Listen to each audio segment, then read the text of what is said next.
My name is Father Mike Barry, and I'd like to talk to you a little bit today about built for God or built for greatness. Built for God first and then built for greatness. They're almost synonymous. And it's important because in the past 5 years, maybe in the past 10, we've lost an awful lot in our faith and in our church. And we've drifted off to other interests and things that sort of please ourselves and do not please God. And things of that sort is just the absence of God. The absence of God. The first commandment is, first I am the Lord your God. You shall not have strange gods before me. The difficulty is we do have strange gods. We pay an awful lot of attention to the news, whether it's good or bad or ugly. And it's not either good or bad, it's ugly right now. It's changing a lot of lives that, again, were steadfast in their faith and belief in God. And God has been reduced to really a secondary position, if you want, or it doesn't really matter. What God says doesn't matter. You know, what I want is extremely important. I can tell God what to do, but God cannot tell me what to do. And there's a big discrepancy there, because what God has for us is the best. He has the best for us. And what we have for ourselves is the best for ourselves.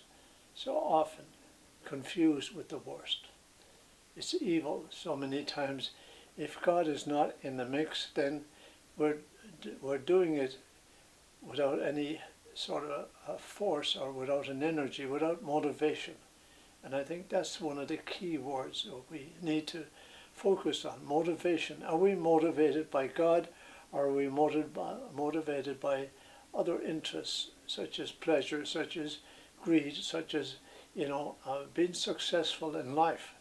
And it's good to be successful in life, but there is no success without God. And we have it in the scriptures. What happens if a man gains the whole world and loses the loss of his own soul? Loses his own soul. And that's desperate altogether when we think about it, because we have not here a lasting city. We have to sojourn here, and we have a choice whether we please God here, whether we live God's life. And believe me, God's life is good, because for the most part we haven't experienced it. We've gotten taken up. Maybe children under 2 have that sense of radiance about them. Their faces are even sort of beautiful in that sense. Their faces really betray an innocence that points to God's creation, where after that they get involved in all sorts of things.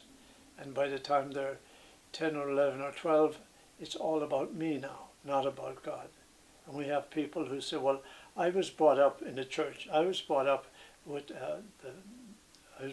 good parents, but now those good parents turn out to be not so good parents. They're against me. They don't want me to be happy. I've heard it time and time again. They don't want me to be happy. Why? Because they have rules. Rules which says, you're drinking too much, or you're into drugs, and there's nothing I can do about it. You have to make the choice. Things of that sort that rob us not only of our innocence, but rob us really of our motivation, our energy, our very lives. So to try to get a grasp on who you are in God, and who God is in you. Jesus died so that we might have life and have it abundantly. And my question to you today is, do you have abundant life? You can't have abundant life without Jesus Christ. I came that you might have life and have it to the full. And so often, we get stuck in a rut because everybody else is doing it. Everybody else is of the same mind. And that's dangerous when everybody is in the same mind. The great Moorish dramatist, I guess, or poet, George Bernard Shaw, said what? He said, some men see things as they are and ask why. I see things as they never were and ask why not. And that's what I'm asking this morning. Why not? Why not come back to God? Why not come back to life? Why not come back to love? God loves you. And God has proven that love. Excuse me. Because he died on the cross. He suffered and died on the cross so that you might experience that love. John 3:16, no greater love has anyone.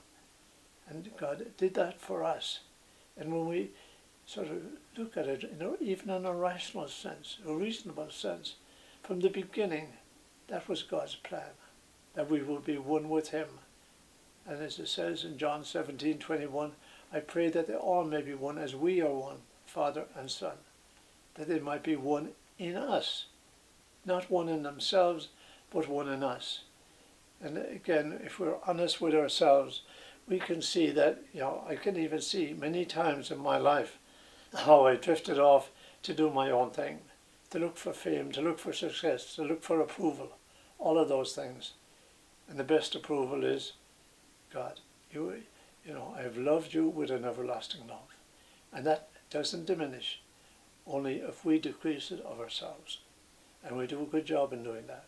So the Lord is calling us back. Whatever is past is past. The most important is present. Are you living a God life at present? Does God have an impact upon you at present? Or have you relegated him to just solving problems and helping me out of crisis? God certainly will do that, but more than likely he will do that much quicker and faster if you're with him. If you're resisting him, he will honor your free will. He will honor your free will. And you do your own thing until such time as, just check what as they say, the proof of the pudding is in the eating. Just check what good things are happening to you now. And don't call good things success if they exclude God. So God is saying, and especially through this program is a program, I suppose you could shorten it and say, it's a program of evangelization. But it's a lot more than that. It's one of relationship, trying to build back a relationship that once was there. It isn't that it was never there, it was there. Because St. Augustine says to us, thou hast created us for thyself, O God, and our hearts are restless until they rest in thee. Jesus appeared to Mary in 1573 and he said, behold his heart, which has loved men so much, and has got nothing back but apathy and dryness, things of that. People don't care, and God cares, and God cares, and God cares for you. So that's what Built for God is trying to do, trying to build that relationship back up again. I thank you and I pray for the success of Built for God. And we'll be doing many such programs, and we all hope to bring it into the individual parish so that you too can become part of the team of Built for God. I thank you and God bless you.